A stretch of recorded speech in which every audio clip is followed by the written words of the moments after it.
Hello प्यारे बच्चों, कैसे हैं आप सब। उम्मीद करता हूं आप लोग बहुत अच्छे होंगे। तो आज हम बात करने वाले हैं बेटा विज्ञान के पार्ट 3 के बारे में, जिसका नाम है ऊष्मा।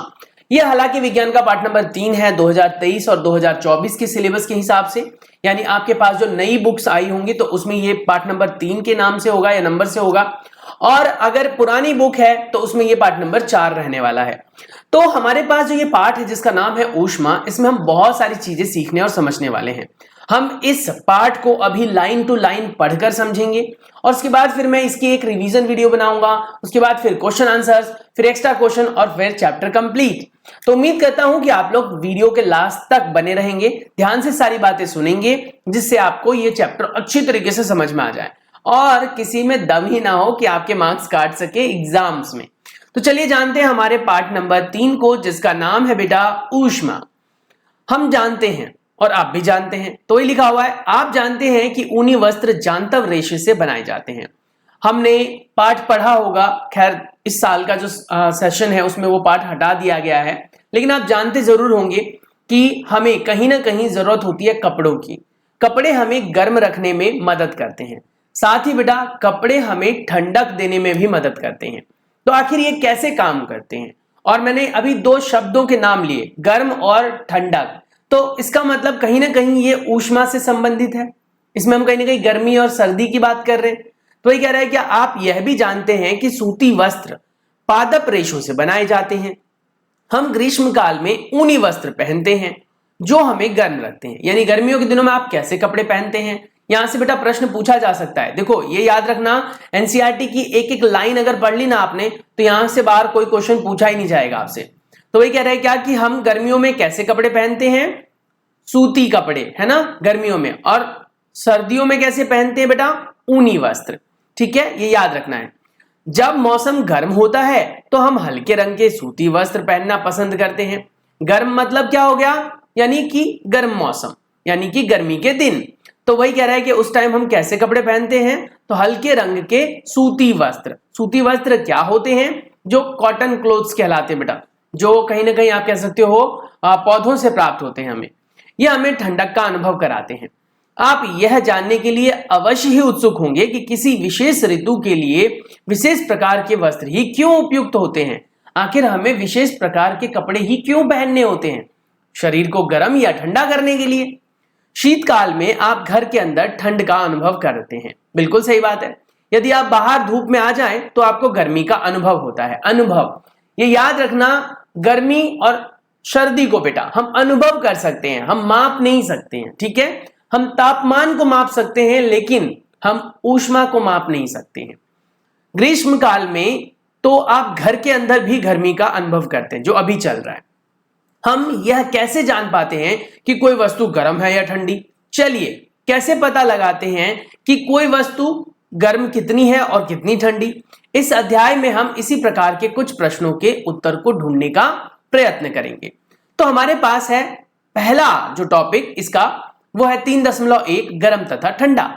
अपने दैनिक जीवन में हम अनेक प्रकार के वस्तुओं के संपर्क में आते हैं। सही बात है, हम दिन भर में बहुत सारी चीजें खाते हैं, बहुत सारी चीजें पहनते हैं, उठाते हैं और आसपास में देखते हैं।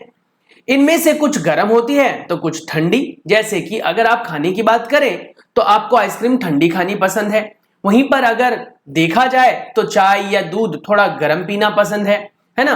तो ये कह रहा है कि चाय गर्म होता है तथा बर्फ जो है वो ठंडी। सारणी 3.1 में सामान्य उपयोग की कुछ वस्तुओं की सूची दी गई है। इस सूची में कुछ और नाम जोड़िए और इन वस्तुओं को गर्म तथा ठंडी के रूप में चिन्हित कीजिए। हम देखते हैं कि कुछ वस्तुएं ठंडी हैं जबकि कुछ वस्तुएं तो गर्म हैं। आप यह भी जानते हैं कि कुछ वस्तुएं दूसरी वस्तुओं की अपेक्षा ठंडी है और कुछ गर्म है। तो यही बात यहां पर लिखी गई है। फिर कह रहा है आपको परामर्श दिया जाता है कि बहुत अधिक गर्म वस्तुओं को ना छुएं। मोमबत्ती की ज्वाला तथा स्टोव को छूते समय सतर्क रहें। यानी कि कहने का मतलब आपके हाथ पैर जल भी सकते हैं, तो इसीलिए थोड़ा सा ध्यान रखना है। सारणी 3.1 गर्म तथा ठंडी वस्तुएं। तो हमारे पास कह रहा है आइसक्रीम क्या है, आइसक्रीम है ठंडी वस्तु। ठीक है, ठंडा, शीतल। ठीक है, चाय का प्याला कैसे होगा, तो भाई चाय कौन ठंडी पीता है, चाय तो गर्म ही पीते हैं, तो गुनगुना या फिर गर्म। फलों का रस कैसा पीना पसंद है आपको, ठंडा। और तलने के लिए उपयुक्त किसी बर्तन में की जो हथी होती है वो कैसा होता है? तलने के लिए उपयुक्त किसी बर्तन की हथी कैसी होती है? गर्म हो जाती है। तलने के लिए उपयुक्त यानी तलने के लिए जो उपयोगी बर्तन है वो गर्म हो जाते हैं। अब सवाल उठता है कि ऐसा क्यों होता है? गुनगुना क्यों हो जाता है, गर्म क्यों हो जाता है? ऊष्मा के कारण।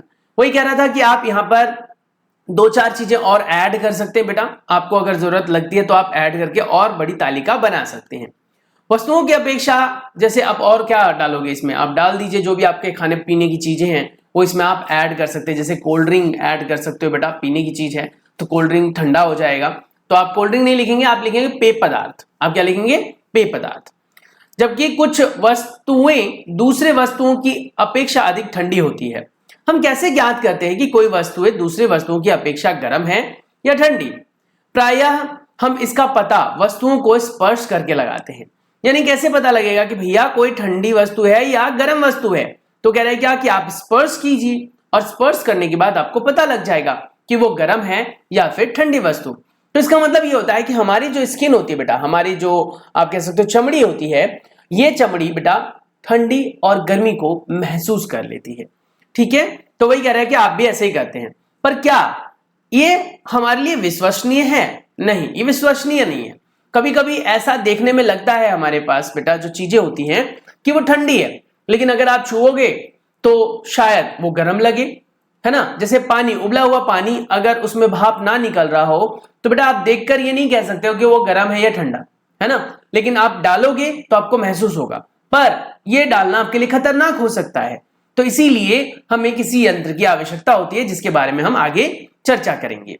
तो क्रियाकलाप 3.1 है, कहता है क्या, आपके पास अलग अलग बर्तन है बेटा और इन बर्तनों में अलग अलग प्रकार के जो है वो डले हुए हैं। क्या? लिक्विड यानी पानी डल रहा है। जैसे कि चित्र 3.1, 3 पात्रों में पानी के ताप का अनुभव करना। 3 पात्र अथवा बर्तन लीजिए, इनमें ABC नामांकित कीजिए। ठीक है, आप पात्र ए में ठंडा पानी, पात्र बी में गर्म पानी लीजिए। कुछ ठंडा और कुछ पानी गर्म मिलाकर सी में डालिए। यानी पहले में आपको क्या लेना है? ठंडा लेना है, यानी यहां पर कोल्ड लेना है। ठीक है, कोल्ड हो गया ये। उसके बाद यहां पर बेटा हॉट लेना है और यहां पर मिक्स लेना है। ठीक है, C stand for cold, H का मतलब हॉट और M का मतलब मिक्स। अब क्या करना है? अब आपको सबसे पहले क्या करना है, बाम हाथ यानी आपका जो लेफ्ट हैंड होगा बेटा, उसको पात्र A में तथा दाहिने को पात्र B में डालिए। अब दोनों हाथों को 2-3 मिनट तक पात्रों में डुबोकर रहने दीजिए, यानी पानी इतना गर्म ना हो कि हाथ जल जाए, ध्यान रखना थोड़ा सा। अब दोनों हाथों को एक साथ सी में डुबोइए। आप क्या अनुभव करते हैं? आप ये अनुभव करेंगे बेटा कि जिसको आपने गर्म पानी में डाला था, जिसको आपने ठंडे पानी में डाला था, तो इसको तो ठंडा लगा पानी, इसको गर्म लगा, लेकिन जब इसको आपने दोनों को उठाकर सी में डाला तो सी का पानी जो गर्म हाथ था बेटा, जैसे ये गर्म वाला था, मैं कंफ्यूज हो गया हूं, शायद मैंने इसको गर्म ही बोला था, तो ये गर्म वाला था, ये ठंडा वाला था। तो गर्म वाले को अगर आप सी में डालोगे तो सी के पानी को ये बोलेगा अरे ये तो ठंडा है, क्योंकि आपको उसकी गर्मी महसूस हो चुकी है। इसको अंदाजा लग गया कि पानी गर्म था, तो यहां पर ये चीज गर्म हो चुकी है। तो जैसे आप इसे ठंडे पानी में डालोगे या इससे कम तापमान पर डालोगे तो आपको ठंडा लगेगा। तो वही है कि सुनिश्चित करना कि ये गर्म है या ठंडा, इसके बारे में हम इस ज्ञानेंद्रिय का इस्तेमाल तो नहीं कर सकते। तो वही क्या कह रहा है कि सुनिश्चित कीजिए कि पानी गर्म ना हो और आपका हाथ ना जले। बूजो कहता है कि मेरा बायां हाथ यानी कि जो लेफ्ट हैंड है बेटा वो सी में गर्म है, यानी कि सी में डालने पर इसको ये गर्म लगा बायां वाला, तो इसका मतलब पहले ये ठंडे में था। उसके बाद कह रहा है दाहिना हाथ उसी पानी को ठंडा बताता है, इसका मतलब ये पहले गर्म में था, इसको पहले गर्म में डाला गया था, इसको पहले ठंडे में डाला गया था, बाद में दोनों को सी में डाला गया, तो इससे क्या हुआ, दोनों ने उल्टा बता दिया। अब बूझो बेचारा उलझन में पड़ जाता है। तो बूझो की उलझन दर्शाती है कि यह निश्चय करना या निश्चय करने के लिए कोई वस्तु गर्म है या ठंडी हम स्पर्श ज्ञानेंद्रिय पर विश्वास नहीं कर सकते। यह हमें कभी भी धोखा दे सकती है, समझ में आ रहा है, और हमें परेशानी में डाल सकती है। तब हम कैसे ज्ञात करें कि कोई वस्तु वास्तव में कितनी गर्म है? किसी वस्तु की उष्णता यानी गर्मी को विश्वसनीय तरीके से कैसे नापा जाए? तो वही कह रहे हैं क्या कि उसके ताप से की जाती है, यानी कि उसकी विश्वसनीयता किस पर निर्भर करती है बेटा? उसके ताप पर। ताप क्या होता है कि कितनी वो गर्म है और कितनी या फिर वो ठंडी है। अब ताप मापने के लिए जो उपयोग होने वाली यंत्र होती है बेटा, उसे हम कहते हैं तापमापी। क्या कहते हैं? तापमापी। तापमापी क्या है? एक यंत्र है जिसकी सहायता से हम तापमान को मापते हैं। ताप मापन की विधि यानी ताप कैसे मापा जाता है, कौन कौन से स्केल हैं, किस किस विधि द्वारा नापा जाता है। क्या आपने कोई तापमापी देखा है? हाँ देखा होगा, आपने तापमापी जरूर देखा होगा, थर्मोमीटर कहते हैं बेटा। याद कीजिए कि जब कभी आपको बुखार हुआ हो या आपके परिवार में किसी को बुखार चढ़ा हो तो टेम्परेचर यानी ताप को मापने के लिए तापमापी का प्रयोग किया था डॉक्टर ने। जिस तापमापी से हम अपने शरीर के ताप को मापते हैं उसे डॉक्टरी थर्मोमीटर कहते हैं, यानी डॉक्टरी तापमापी कहते हैं। डॉक्टरी, डॉक्टर वाला टेम्परेचर मेजरमेंट वाला जो होता है बेटा वो अलग होता है, और जो आपकी बेटा प्रयोगशाला में प्रयोग होती है तापमापी वो अलग होती है। ये याद रखना है, डॉक्टर वाला अलग होता है और प्रयोगशाला वाला अलग होता है। किसी थर्मोमीटर को अपने हाथ में पकड़िए और इसका ध्यानपूर्वक परीक्षण कीजिए। यदि आपके पास थर्मोमीटर नहीं है तो अपने मित्र के साथ सम्मिलित हो जाइए, यानी अगर आपके मित्र के पास वो है तो। डॉक्टरी थर्मोमीटर जो है उसका चित्र बेटा दिखाया गया है, यहां पर देखो, ये डॉक्टरी थर्मोमीटर है। अगर आप गौर से देखें तो इसमें तापमान को 37 डिग्री सेल्सियस तक दिखाया गया है, यानी हमारे जो बॉडी का, हमारे जो बेटा शरीर का तापमान होता है वो 37 डिग्री सेल्सियस होता है, और इसकी जो इकाई होती है वो सेल्सियस होती है। शायद आपकी बुक में आपको दिख जाए, वीडियो में ना भी दिख रहा हो। तो वही कह रहा है कि डॉक्टरी थर्मोमीटर में एक लंबी, बारीक तथा एक समान व्यास वाली कांच की नली होती है जो बीच में दिखाई दे रहा है बेटा। इसके एक सिरे पर एक बल्ब होता है जो यहां पर दिख रहा है बेटा आपको। बल्ब में क्या भरा होता है? पारा। तो अगर आप यहां से प्रश्न पूछा जाएगा तो क्या पूछा जाएगा? बल्ब में क्या भरा होता है? थर्मोमीटर के बल्ब में। अरे ये वो वाला बल्ब नहीं है, कहीं सोचो वो इलेक्ट्रिसिटी वाला बल्ब, वो बल्ब नहीं है, ये थर्मोमीटर वाला बल्ब है। तो ये कह रहा है कि थर्मोमीटर वाले बल्ब में क्या भरा होता है? पारा। पारा जिसको इंग्लिश में बेटा मरकरी भी कहते हैं। बल्ब के बाहर नली में पारे की एक पतली चमकती धारी देखी जा सकती है।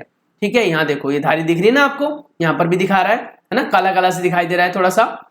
यदि पारे की यह धारी आपको नहीं दिखाई देती तो थर्मोमीटर को थोड़ा सा घुमाएं, यानी थर्मोमीटर को ऐसे पकड़ना है रोशनी के सामने बेटा, जहां बल्ब हो उसके सामने, और इसको थोड़ा सा ऐसे करके घुमाकर आप देख लेना, आपको दिखने लग जाएगा। तो कह रहा है कि धीरे धीरे धारी दिखाई देने लगेगी। थर्मोमीटर पर आपको ताप मापने का एक मापक्रम यानी स्केल भी दिखाई देगा। उसको उपयोग किए जाने के लिए जो स्केल है वो है डिग्री सेल्सियस। किसे दर्शाती है बेटा? Degree Celsius. तो ये कह रहा है क्या कि जो थर्मोमीटर डॉक्टर इस्तेमाल करते हैं उसे डॉक्टरी थर्मोमीटर कहते हैं, और इसमें जो स्केल यूज की जाती है बेटा वो होती है डिग्री सेल्सियस। अब बूझो दुविधा में है कि चित्र 3.2 में दर्शाए दो मापक्रमों में से वह किसे पढ़े। पहली ने उसे बताया था कि भारत में हमने सेल्सियस स्केल को अपनाया है और हमें इसी स्केल का उपयोग करना चाहिए। दूसरा मापक्रम फ़ारेनहाइट है जिसका परिसर 94 से 108 डिग्री तक होता है और इसे पहले प्रयोग किया जाता था। यानी कि बेटा दो स्केल के बारे में बात है यहां पर।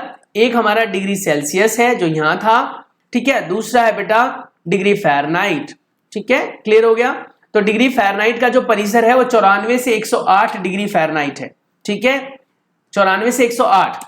वहीं पर डॉक्टरी थर्मोमीटर जो होता है बेटा वो होता है 35 डिग्री सेल्सियस से 42 डिग्री सेल्सियस तक। तो ये बातें याद रखनी है। अब कह रहे हैं क्रियाकलाप करते हैं एक और, थर्मोमीटर से ताप मापना कैसे नापेंगे। आइए यह सीखें कि थर्मोमीटर को कैसे पढ़ा जाए। सबसे पहले इसके किन्हीं दो क्रमागत या कह सकते हो एक के बाद एक बड़े चिन्हों को निरूपित करने वाले जो तापमान है उसके अंतर को ज्ञात कीजिए। अब इन चिन्हों को, इन दोनों चिन्हों के बीच जितने भी छोटे छोटे भाग हैं उनको माप लीजिए और इस प्रकार से उसको एक को भाग कर दीजिए उतने हिस्से से। यानी आप अगर देखें तो कह रहा है क्या कि ये जो बड़े बड़े नंबर है ना, जैसे यहां नंबर है बेटा, यहां पर नंबर है, क्योंकि अगर आप देखें तो यहां पर दो चीजें दिखाई दे रही हैं।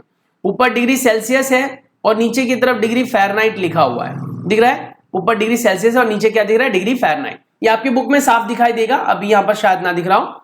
अब कह रहे क्या कि यहाँ पर नंबर्स हैं बेटा, जैसे ये 35 है, ये 35 है, ठीक है, और ये नंबर जो है वो 36 है।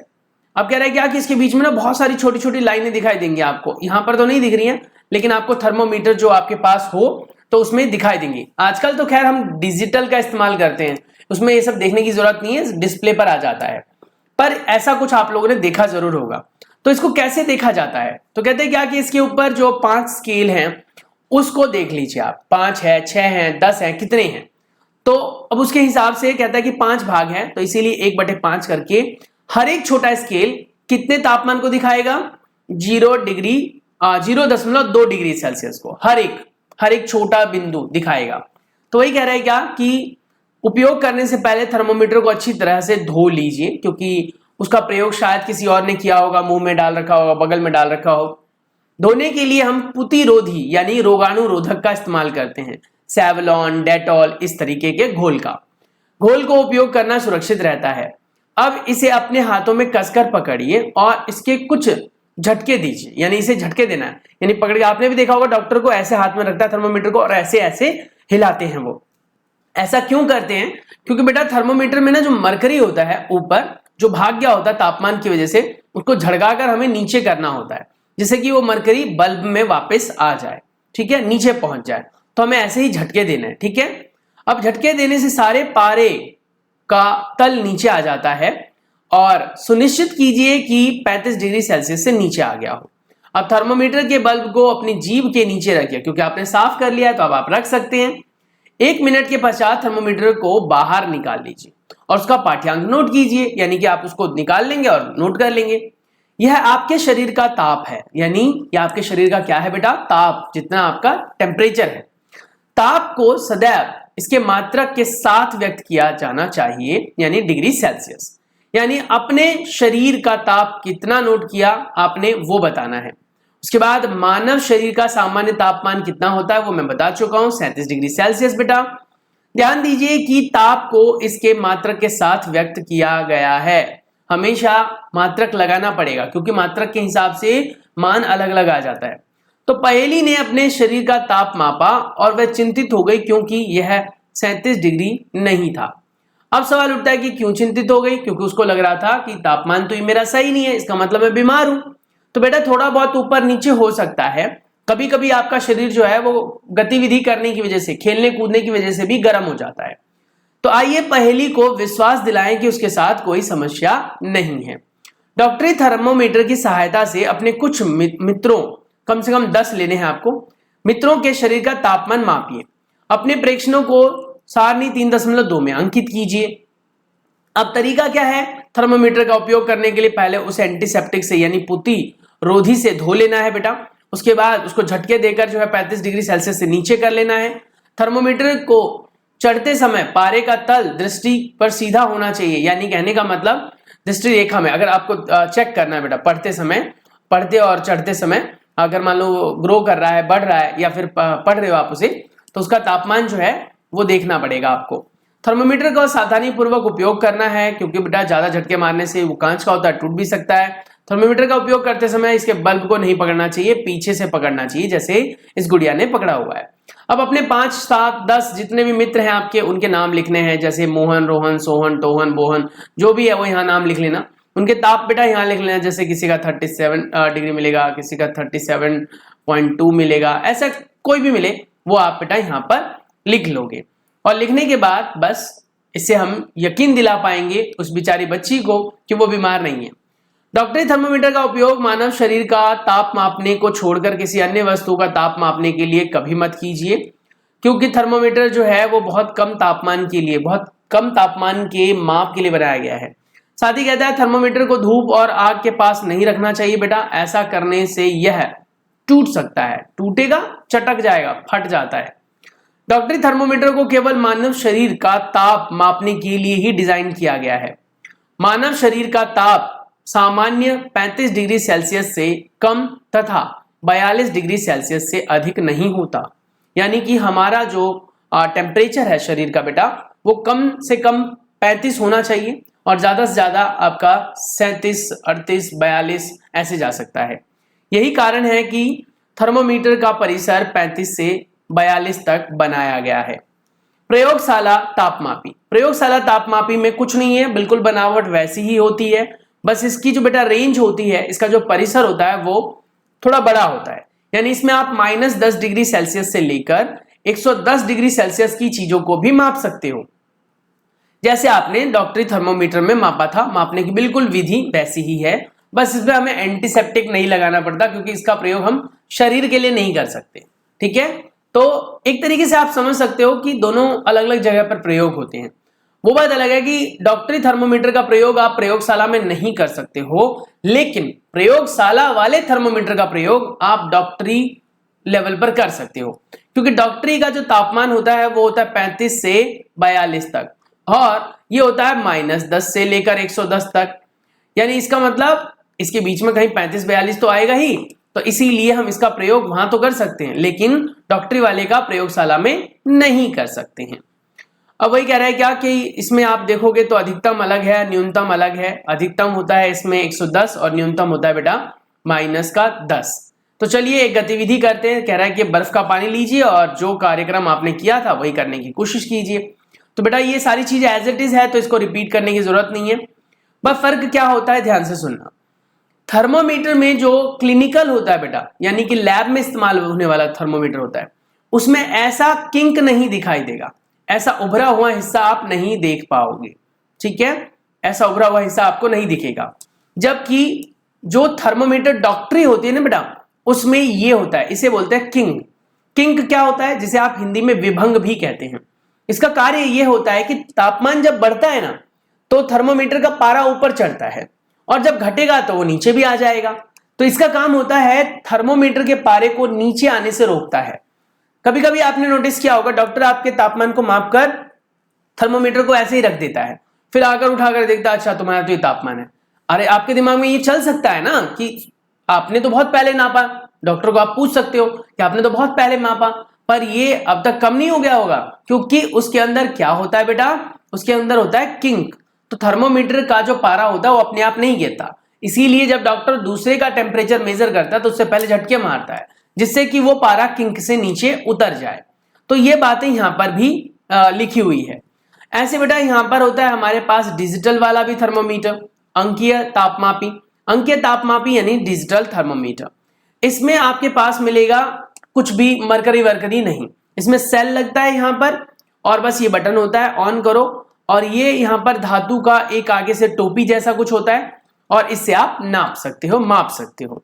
उसके बाद है बेटा हमारे पास अगला 3.4 टॉपिक, ऊष्मा का स्थानांतरण। ऊष्मा कैसे चलती है, ऊष्मा कैसे भागती है। हमेशा याद रखें बेटा, ऊष्मा गर्म वस्तुओं से ठंडी वस्तुओं की तरफ जाती है। आपने इस चीज को नोटिस किया होगा, जब आपकी मम्मी आपको दूध देती हैं और गर्म बहुत ज्यादा रहता है, तो आप उसको बाल्टी में यानी गिलास में डालकर, गिलास को बाल्टी में रखकर चम्मच से हिलाते रहते हो। उसके बाद आप देखोगे बाल्टी का पानी आपने ठंडा लिया था, लेकिन थोड़ी देर बाद आपकी बाल्टी का पानी थोड़ा गर्म सा लगने लग जाता है गिलास के आसपास बाहर में। वहीं पर गिलास का पानी जो है वो ठंडा हो जाता है, क्योंकि गिलास की गर्मी कहां चली गई बेटा, पानी में, बाल्टी के पानी में। तो इस तरीके से आप कह सकते हो ऊष्मा का स्थानांतरण होता है। तो ये कह रहा है जब बर्तन को ज्वाला से हटा लेते हैं, यानी कोई भी बर्तन आप ज्वाला पर रखते हो तो धीरे धीरे आप बर्तन को गर्म करते हो, तो आप देखोगे कि बर्तन नीचे से गर्म होना शुरू होता है। जब आप पतीले को डालोगे बेटा गैस पर और गैस ऑन करोगे तो पतीला पहले नीचे से गर्म होगा, फिर ऊपर लगेगा, और उसके बाद जब आप हटा लोगे तो धीरे धीरे फिर वो ठंडा भी हो जाता है। यह ठंडा क्यों हो जाता है, तो वही कह रहा है कि ऊष्मा बर्तन से परिवेश की ओर स्थानांतरित करती है। ठीक है, परिवेश की ओर, और स्थानांतरित हो जाता है। इस प्रकार से आप समझ सकते हैं कि ऊष्मा गर्म वस्तु से ठंडी वस्तु की ओर प्रवाहित होती है। और भी क्रियाकलाप है जिसमें आप पढ़कर अंदाजा लगा सकते हो बेटा। तो वही कह रहा है क्या, हमें क्या याद रखना है, वास्तव में ऊष्मा सदैव गर्म वस्तु से अपेक्षाकृत ठंडी वस्तुओं की ओर प्रवाहित होती है, यानी कि हमेशा गर्मी से ठंडी की ओर जाती है। अब इस चीज के लिए हम एक क्रियाकलाप कर सकते हैं, चलिए करते हैं। तो कहता है क्या कि आपको क्या करना है, एक स्केल ले लेना है। आपके पास स्केल तो होगा ही, मेटल का आता है बेटा। उसके ऊपर क्या करना है, ढेर सारी मोमबत्ती से मोम टपकाकर स्टेपलर के पिन लगा लेने हैं। दोनों ईंटों के बीच में आपको वो स्केल दबा देना है। प्लास्टिक का स्केल मत लेना, धातु वाला लेना, ठीक है, लोहे का।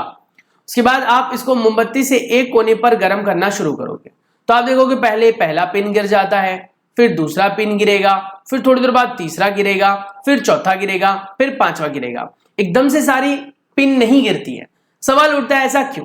क्योंकि धीरे धीरे जो है ये जो ऊष्मा है वो इधर की तरफ प्रवाहित होती है और ऊष्मा के प्रवाह की वजह से पिन जो है वो नीचे गिर जाता है। यही सारी बातें यहां लिखी हुई है। वह प्रक्रम जिसमें ऊष्मा किसी वस्तु से गर्म सिरे से ठंडे सिरे की ओर, वस्तु के गर्म सिरे से ठंडे सिरे की ओर स्थानांतरित होती है, चालन कहलाता है। ठोसों में ऊष्मा प्रायः चालन के प्रक्रम द्वारा स्थानांतरित होती है। क्या सभी पदार्थ में ऊष्मा का चालन आसानी से हो जाता है? क्या लगता है, क्या सभी पदार्थों में ऊष्मा का चालन आसानी से हो जाता है? आपने अवश्य देखा होगा कि खाना पकाने के लिए उपयोग किए जाने वाले धातु के बर्तन में प्लास्टिक की या लकड़ी की हत्थी लगी होती है। ऐसा क्यों? जिससे कि बेटा हमारे हाथ ना गर्म हो। तो ऊष्मा का चालन धातु की वस्तुओं में हो जाती है, प्लास्टिक, लकड़ी इन सब में नहीं हो पाती है। उसके बाद आता है हमारे पास क्रियाकलाप 3.7। किसी छोटे बर्तन या बीकर में गर्म पानी लीजिए। कुछ वस्तुएं जैसे इस्पात यानी स्टील, चम्मच, प्लास्टिक, पेंसिल इन सबको डाल दीजिए। अब आप देखेंगे बेटा स्टील है यहां पर, ठीक है, स्टील की चम्मच। उसके बाद बेटा डिवाइडर, ठीक है, ये धातु की बनी हुई है, ये तो गर्म हो जाएगी, लेकिन जो बाकी बच गए जैसे कि प्लास्टिक के स्केल और पेंसिल, ये बेटा गर्म नहीं होगा क्योंकि पेंसिल लकड़ी से बना होता है, प्लास्टिक तो प्लास्टिक है। तो वही कह रहे हैं कि कौन सी वस्तु गर्म हुई कौन सी नहीं वो बताना है। तो जो ये स्टील की चम्मच है धातु से बनी है तो ये गर्म हो जाएगी। वहीं पर अगर डिवाइडर कहें, हम यहाँ पर ये तालिका बढ़ा लेंगे बेटा। अब यहाँ पर हम डिवाइडर कह सकते हैं, चम्मच लिखी दिया है तो पेंसिल बोल सकते हैं, यहाँ पर पेंसिल लिख लेना आप। तो पेंसिल बेटा यहाँ पर लिखेंगे और ये हो जाएगी आपकी अधातु। अधातु लिख दीजिए या फिर आप प्लास्टिक लिख दीजिए। उसके बाद बेटा प्लास्टिक भी लिख सकते हैं यहाँ पर, और यहाँ पर लिखेंगे आप नहीं। नहीं क्यों? क्योंकि यहाँ पर ऊष्मा प्रवाहित नहीं होगी। तो इस आधार पर हमारे पास फिर पॉइंट आता है ऊष्मा का सुचालक और ऊष्मा का कुचालक। ध्यान से सुनना, इसकी डेफिनेशन है, जो पदार्थ अपने में से होकर ऊष्मा को गुजरने देती है वो ऊष्मा का चालक कहलाती है। यानी जिन पदार्थों में से ऊष्मा गुजर सकती है वो ऊष्मा के चालक होती है बेटा। वहीं पर इसके उदाहरण दिए गए हैं, एल्यूमिनियम, आयरन, कॉपर यानी तांबा आदि। अब कहते हैं क्या कि जो पदार्थ अपने अंदर से ऊष्मा को नहीं गुजरने देती उसे ऊष्मा का कुचालक कहते हैं। जैसे बेटा प्लास्टिक, लकड़ी, ये ऊष्मा के कुचालक हैं जिन्हें हम ऊष्मारोधी कहते हैं। अब सवाल उठता है कि ऊष्मा का स्थानांतरण क्या सभी वस्तुओं में एक जैसा होता है? क्या जल में, वायु में भी ऊष्मा का स्थानांतरण होता है और कैसे होता है? चलिए पता करते हैं। तो आइए क्रियाकलाप करते हैं। तो कहता है क्या कि आपको कुछ नहीं करना बेटा, आपको एक क्रियाकलाप चित्र से ही समझा देता हूं मैं। यहां पर आपको एक बर्तन लेना है। ये बर्तन आपका ऐसे घर में मिलेगा नहीं, तो आप बेटा ऐसा कोई भी कांच का बर्तन ले सकते हैं जिसमें आर पार आप देख सकें। नीचे आप बर्नर से या मोमबत्ती से या स्टोव पर बेटा आग दे सकते हैं। स्टोव पर अगर डालते हो या गैस पर डालते हो तो थोड़ी धीमी आंच रखना, हल्की आंच रखना। उसके बाद इसमें KMnO4 डालना है, KMnO4 पोटेशियम परमैंगनेट। ये आपके घर पर मिलेगा नहीं, ये आपके केमिकल लैब में मिलेगा बेटा। तो अब क्या कर सकते हो, तो आप चीनी के दाने ले सकते हो, जो पीली वाली चीनी आती है, थोड़ी सी येलोइश होती है। तो जब आप इसको नीचे डालोगे ना तो आप गौर से देखना, तो आपको ना चीनी के दानों के ऊपर ना कुछ ऐसे ऐसे हिलता डुलता महसूस होगा और धीरे धीरे वो ऊपर की तरफ चढ़ जाएगा। और यही वजह है कि पानी पहले नीचे से गर्म हो जाएगा और फिर ऊपर तक गर्म हो जाएगा। धीरे धीरे ये सारा पानी गर्म हो जाएगा। तो सभी में स्थानांतरण होता है, वायु में भी होता है बेटा ऊष्मा का स्थानांतरण, और बेटा जो पानी होता है, लिक्विड होता है, उसमें भी ऊष्मा का स्थानांतरण होता है। वायु में स्थानांतरण किस प्रकार होता है? तो आपने देखा बेटा, जैसे कि आप मोमबत्ती जलाते हो, अगरबत्ती जलाते हो, तो आपने देखा होगा अगरबत्ती की जो स्मोक होती है, यानी उसका जो धुआं होता है वो ऊपर की तरफ ही बढ़ता है। तो इसका मतलब क्या हो गया कि नीचे का वातावरण जो है वो क्या है, हमारा गर्म है जहां से वो निकल रहा है, और ऊपर का वातावरण क्या है, ठंडा है। इसीलिए सारी गर्म चीजें कहां जाती हैं, ऊपर की तरफ जाती हैं। समझ में आ रहा है? तो वही कह रहे हैं, सारे जो गर्म धुएं हैं, स्मोक है, ये सारी कहां जाती है, ऊपर की तरफ। चलिए वो क्रियाकलाप भी करते हैं। आप ऐसे मोमबत्ती ले लीजिए और उसको जलाकर बेटा थोड़ी ऊंचाई पर हाथ रखिए, तो आप महसूस करेंगे कि आपको गर्मी इस हाथ में कम लगेगी और इस हाथ में ज्यादा लगेगी। वजह क्या है? क्योंकि बेटा यहां पर जो गर्म हो रही है ना गैस, वो ऊपर पहले पहुंच रही है, साइड में कम पहुंचेगी। तो इस तरीके से बेटा ऐसे गर्मी फैलती है। अब जब गर्मी का प्रसार होता है तो उस आधार पर बेटा हम पढ़ेंगे अब समुद्र समीर और थल समीर के बारे में। समुद्र समीर क्या होता है? आपने नोटिस किया पानी जो है ना थोड़ा देर से गर्म होता है, हवा जल्दी गर्म हो जाती है। पानी देर से गर्म होता है, हवा जल्दी गर्म हो जाती है। हवा जल्दी ठंडी होती है, पानी देर से ठंडा होता है। अब इसी वजह से बनता है बेटा समुद्र समीर और थल समीर। तो अब सवाल उठता है कि ये होते क्या है? तो कहते हैं क्या कि जब कभी भी ध्यान से देखना, जब कभी भी तटीय क्षेत्र में रहने वाले लोग ये मनोरंजक परिघटना है, इसका अनुभव करते हैं। दिन के समय थल यानी कि धरती जल की अपेक्षा जल्दी गर्म हो जाती है, क्योंकि धरती बेटा रेत से बनी है और रेत क्या है? ठोस चीजें जल्दी गर्म होती हैं और ठोस चीजें ठंडी भी जल्दी होती है।